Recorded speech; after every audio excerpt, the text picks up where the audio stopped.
What is going on, everybody? Welcome back to the channel. After Sound here, bringing you Splinterlands content every single day. We also stream right here on this channel as well as on Twitch, so make sure you come by and say hello. This video is also brought to you by my music, which is available anywhere you stream music under the name After Sound, and I do have a new song coming out on Valentine's Day, February 14th, called Dreamin'. So if you're on Spotify, there's a pre-save link in the description below, and I would greatly appreciate if you would consider doing so. But thank you all so much for the support. Let's go ahead and dive in. And the topic of today's video is actually going to be energy. So if you were around roughly 2 years ago, I think it was March of 2023, we used to have a completely different energy system. It was called ECR back then, energy capture rate. And then we transitioned to what you currently see, which is the energy, I guess it's just energy system, where you get one energy every hour, or regenerates at 1 per hour, and you can bank up to 50. Before that, for anybody that might be new, it was the ECR system was essentially, you started off at 100%. And every time you played a battle, it would go down 1% relative to whatever it was at the time, right? So at 100%, if you play the game, it goes down to 99%. But when let's say you're at 90%, it goes down 1% from 90%, not to 89, right? But whatever 1% of that is. So the thing is, you can theoretically play as much as possible, right? Because it's very difficult to get to zero. It's like a diminishing returns on that. But what would happen is that the amount of rewards you could earn would be limited by the amount of energy or what your ECR was at. So if you're at 100% and you play a battle and you win, you would get 100% of the SPS, or actually at the time it was DEC that was dedicated to you, or the SPS when that transitioned in 2022. But let's say you were at a 40% ECR. Well, you would only get 40% of how much you should have won, right? So you'd only dip 40% into the pool. But what ended up happening is that players like me that just love to play, I would get my ECR all the way down to 20%, 10%, even below 10% sometimes. And it would regenerate at 1% per hour, right? So it would take 4 days for you to get all the way back up to the top. But at least it allowed you to keep on playing. And for me, I was just like, even if I'm only getting 10% of the rewards, I'm having fun. I'm enjoying the game, and it's a fantastic time. So let me just keep on playing, and I'm passing the time. I'm playing the game. I'm getting better at it, and I'm still earning 10, 20, 30% of my rewards.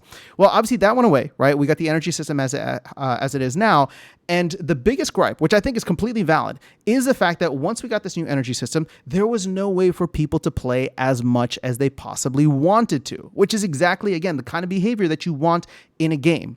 So now with this new challenge system, I talked about it previously that it launched just this past week, but now with this new challenge system, you can actually play as much as you want. And not only that, you can choose the different types of games that you want to participate in. Not only that, there's a lot of functionality. So you can choose the different levels, sorry, not levels, but like the different summoner caps. You can choose how difficult your opponent will be. Sorry, it's not challenge, it's training.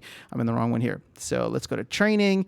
So you can choose, the difficulty, easy, medium, hard. You can choose your summoner caps. You can do ghost cards or all cards, modern, wild, whatever.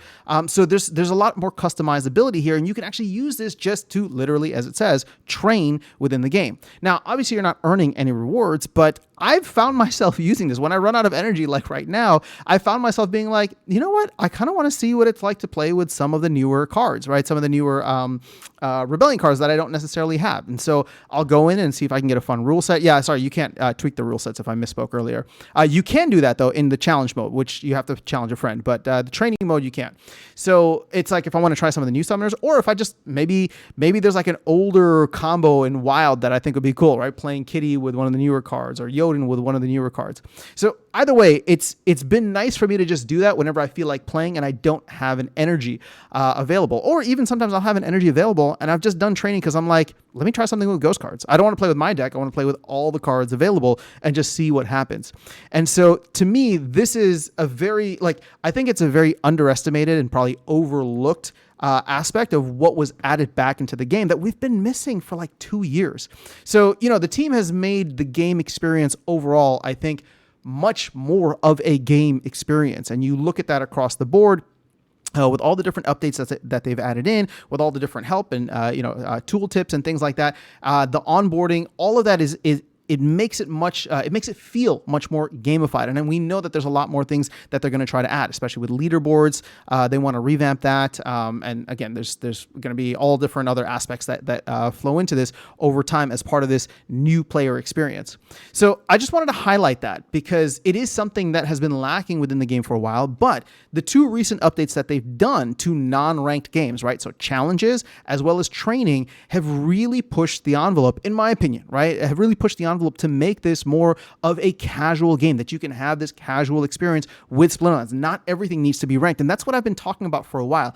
I don't know if that means we get like an unranked kind of format, right? But with maybe some rewards or minimal rewards. Again, like the ideas can go in a million different directions, but at the very least, and shout out to Vet V, right? Because he's been calling for this for a while.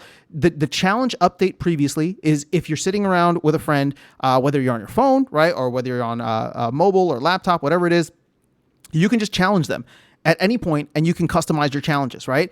And now with the new training mode, let's say your friend isn't there. Well, you can go ahead and play against the computer. You don't have to worry about losing cards. Like if you're in survival mode, you don't have to worry about wasting an energy. You can just try stuff and have fun in the game and spend time playing. And that is exactly the type of behavior we want to see, especially for newer players that want to come in and are like, you know what, ranked is a little tough right now. Let me just go in and try the game and see if I like it. Okay, let me go try it at all these different levels. Now they can do that, right? Now they can do that, and I think it's awesome. So just want to call that out as a really positive step here. Again, it's easy to like look at the incremental steps that have been taken week by week, month by month, and kind of dismiss them. And I'm probably guilty of that too. So I apologize, right? Because like this past week, I overlooked the fact that training is out because I'm like, oh, I want survival mode, right? But when you look at the aggregate of everything that's been done within the game over the past year, or maybe even approaching like a year and a half with Matt at the helm, I mean, there's been a lot to really make this a much better game experience for players. So